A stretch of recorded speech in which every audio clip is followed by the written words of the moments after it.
Assalamualaikum warahmatullahi wabarakatuh. Perkenalkan, nama saya Nisa Dwi Ayani Sinaga dengan NPM 207555072 dari Prodi Akuntansi Perpajakan. Di sini saya akan menjelaskan terkait akuntansi pendapatan dan piutang mata kuliah akuntansi sektor publik. Selanjutnya terdapat struktur organisasi pemerintahan daerah PPKD dan SKPD. Kemudian, di sini kita bisa lihat struktur lembaga perangkat daerah Kabupaten Pamekasan sesuai dengan Peraturan Pemerintah Nomor 41 Tahun 2007. Kita bisa lihat jajarannya seperti ada DPRD, Bupati atau Wakil Bupati, kemudian instansi vertikal, departemen atau non-departemen. Di bawah DPRD kita bisa lihat jajarannya, yaitu ada Sekretariat DPRD, kemudian 3 bagiannya seperti bagian umum, bagian keuangan, dan bagian persidangan. Selanjutnya, di bawah bupati atau wakil bupati itu terdapat 5 staf ahli di bidang khusus, seperti bidang hukum dan politik, pemerintahan, pembangunan, kemasyarakatan dan SDM, kemudian ekonomi dan keuangan. Juga terdapat sekretaris daerah. Sekretaris daerah itu terbagi atas 3, yaitu asisten pemerintah, asisten perekonomian dan pembangunan, kemudian asisten administrasi dan umum, dan kemudian bagian-bagian administrasi pada jajaran asisten tersebut. Sebelumnya, apa itu PPKD dan SKPD? PPKD dan SKPD itu adalah pejabat pengelola keuangan daerah, sedangkan SKPD itu adalah satuan kerja perangkat daerah. PPKD itu adalah entitas pelaporan, sedangkan SKPD itu adalah entitas akuntansi dalam satu kabupaten atau kota. Ini hanya ada satu entitas pelaporan atau satu PPKD. Sedangkan dalam satu kabupaten atau kota ini terdiri di beberapa SKPD. Dalam Kabupaten Pamekasan ini hanya ada satu pejabat pengelola keuangan daerah, yaitu sekretaris daerah. Kemudian dalam struktur ini bendahara umum daerah, sekretaris daerah berada dalam Badan Pengelola Keuangan dan Aset. Jadi PPKD berada dalam Badan Pengelola Keuangan dan Aset. Sedangkan SKPD itu adalah setiap unit yang ada di dalam perangkat daerah tersebut. Seperti Dinas Kesehatan, Dinas Pendapatan, Sekretariat Daerah, dan Sekretariat DPRD itu adalah satu SKPD. Artinya, dalam satu kabupaten atau kota itu hanya ada satu PPKD yang merupakan pejabat pengelola keuangan daerah dan SKPD atau Satuan Kerja Perangkat Daerah. Nah, di slide ini, apa itu PPKD dan SKPD? PPKD atau Pejabat Pengelola Keuangan Daerah adalah Kepala Satuan Kerja Pengelola Keuangan Daerah yang mempunyai tugas melaksanakan pengelolaan APBD dan bertindak sebagai bendahara umum daerah. Sedangkan SKPD atau Satuan Kerja Perangkat Daerah adalah perangkat daerah pada pemerintah daerah selaku pengguna anggaran atau barang. Di sini menurut Permendagri nomor 13 tahun 2006. Berdasarkan Undang-Undang nomor 17 tahun 2023, tugas PPKD adalah sebagai berikut. Yang pertama, menyusun dan melaksanakan kebijakan pengelolaan APBD, kemudian menyusun rancangan APBD dan rancangan perubahan APBD. Selanjutnya, melaksanakan pemungutan pendapatan daerah yang telah ditetapkan dengan Perda.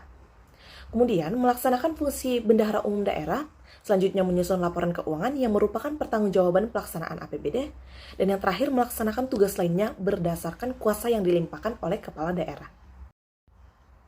Selanjutnya, adapun tugas dari SKPD, yang pertama, menyusun anggaran satuan kerja perangkat daerah yang dipimpin. Kemudian menyusun dokumen pelaksanaan anggaran, melaksanakan pemungutan penerimaan bukan pajak. Selanjutnya, mengelola utang piutang daerah yang menjadi tanggung jawab SKPD yang dipimpinnya. Kemudian mengelola barang milik kekayaan daerah menjadi tanggung jawab SKPD yang dipimpinnya. Selanjutnya, menyusun dan menyampaikan laporan keuangan SKPD yang dipimpinnya. Kemudian pendapatan LRA. Pendapatan adalah semua penerimaan rekening kas umum negara atau daerah yang menambah ekuitas dalam periode tahun anggaran yang bersangkutan yang menjadi hak pemerintah dan tidak perlu dibayar kembali oleh pemerintah. Nah, di slide selanjutnya terdapat klasifikasi pendapatan LRA. Seperti yang kita ketahui, pendapatan terbagi atas 3. Yang pertama, pendapatan asli daerah, kemudian pendapatan transfer, dan lain-lain pendapatan daerah yang sah. Nah, di sini kita bisa lihat uraian dari pendapatan tersebut. Seperti dari pendapatan asli daerah, yaitu dari pendapatan pajak daerah, kemudian retribusi daerah. Nah, pada pajak retribusi daerah merupakan transaksi dari SKPD Artinya transaksi SKPD tersebut ditangani oleh dinas atau SKPD, kemudian baru disetorkan ke PPKD atau Bendahara Umum Daerah. Selanjutnya, di sini ada pendapatan hasil pengelolaan kekayaan daerah yang dipisahkan. Nah, untuk itu, untuk hasil pengelolaan kekayaan yang dipisahkan ini adalah transaksi PPKD. Artinya, transaksi PPKD yaitu transaksi yang terjadi dan ditangani langsung oleh PPKD atau Bendahara Umum Daerah. Atau transaksi tersebut langsung masuk ke rekening Bendahara Umum Daerah. Selanjutnya kita bisa lihat pendapatan transfer, itu berasal dari dana bagi hasil pajak, dan lain-lain pendapatan yang sah seperti pendapatan hibah, pendapatan dana darurat, dan pendapatan lainnya. Kemudian, prinsip akuntansi pendapatan daerah LRA. Pendapatan secara umum diakui pada saat telah disetor ke rekening umum kas daerah. Kemudian, koreksi atas pengembalian pendapatan yang sifatnya tidak berulang atau non-recurring atas pendapatan tahun berjalan dicatat sebagai pengurang pendapatan. Sedangkan koreksi atas pengembalian pendapatan periode sebelumnya dicatat sebagai belanja tidak terduga yang mengurangi saldo anggaran lebih pada periode ditemukannya koreksi. Kemudian, pengembalian yang sifatnya normal atau sistematik dan berulang atau recurring atas penerimaan pendapatan periode berjalan atau sebelumnya dicatat sebagai pengurang pendapatan. Dan yang terakhir, akuntansi pendapatan dilaksanakan berdasarkan asas bruto, yaitu dengan membukukan penerimaan bruto dan tidak mencatat jumlah netonya atau setelah dikompensasikan dengan pengeluaran. Kemudian pendapatan LO. Pendapatan LO itu adalah hak pemerintah daerah yang diakui sebagai penambah ekuitas dalam periode tahun anggaran yang bersangkutan dan tidak perlu dibayar kembali. Nah, selanjutnya klasifikasi pendapatan LO. Klasifikasinya sama seperti klasifikasi pendapatan LRA yang sebelumnya, yaitu terdapat 3 pendapatan seperti yaitu pendapatan asli daerah, pendapatan transfer, dan lain-lain pendapatan yang sah. Dan juga uraiannya seperti berikut. Selanjutnya adapun prinsip akuntansi pendapatan daerah LO. Nah, pendapatan LO diakui saat timbulnya hak atas pendapatan LO. Yang pertama, pendapatan yang diperoleh berdasarkan peraturan perundang-undangan. Kemudian, pendapatan yang diperoleh sebagai imbalan atas suatu pelayanan yang telah selesai diberikan berdasarkan peraturan perundang-undangan. Dan yang terakhir, pendapatan direalisasi atau adanya aliran masuk sumber daya ekonomi untuk mengakui pendapatan LO yang berupa hak yang telah diterima oleh pemerintah tanpa didahului adanya penagihan. Selanjutnya ada kode akun LRA.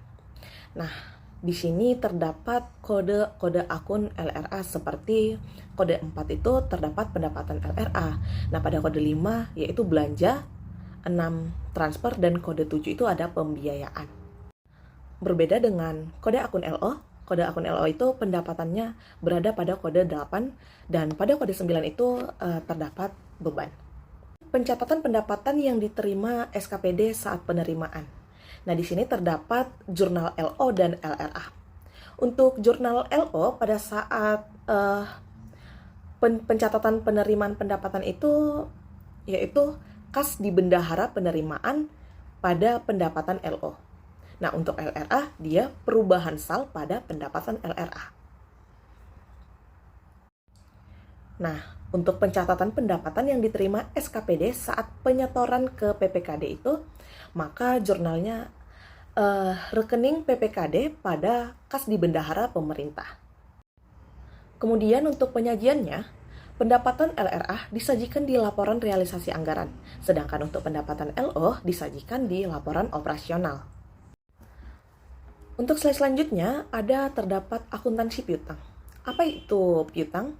Piutang adalah hak tagih pemerintah kepada pihak lain yang belum diterima pembayarannya. Hak tagih tersebut bisa berasal dari kewenangan Pemda, misalnya untuk memungut pajak daerah, retribusi daerah, atau hak tagih karena memberikan pinjaman kepada pihak lain. Di sini terdapat jenis piutang, yaitu piutang pendapatan dan piutang lainnya. Untuk piutang pendapatan, yaitu adalah piutang atas pendapatan pemerintah yang berupa piutang pajak, piutang retribusi, hasil kekayaan daerah yang dipisahkan, piutang lain-lain PAD yang sah, piutang transfer pemerintah pusat, piutang bantuan kekayaan, hibah, dan piutang pendapatan lainnya. Dan untuk piutang lainnya ini, itu yang termasuk piutang lain-lain, seperti bagian lancar tagihan jangka panjang. Pengakuan piutang dan pencatatannya. Nah, pengakuan piutang itu yaitu pada saat telah diterbitkan surat ketetapan. Kemudian telah diterbitkan surat penagihan dan telah dilaksanakan penagihannya. Untuk pencatatannya itu yaitu dengan mencatat piutang pada pendapatan LO. Jurnalnya piutang pada pendapatan LO. Piutang itu ada pada kode akun 1 dan pendapatan LO itu berada pada kode akun 8. Nah, untuk penyajiannya, yang pertama disajikan sebagai aset lancar di neraca sebesar nilai yang jatuh tempo dalam tahun berjalan dan yang akan ditagih dalam 12 bulan ke depan berdasarkan surat ketentuan penyelesaian yang ditetapkan. Kemudian disajikan sebagai aset lainnya terhadap nilai yang akan dilunasi di atas 2 bulan berikutnya. Kemudian aset lancar diungkapkan pula dengan catatan atas laporan keuangan. Cukup sekian yang saya sampaikan. Apabila ada kekurangan, saya mohon maaf. Saya Nisa Dwi Ayana Sinaga mengucapkan terima kasih.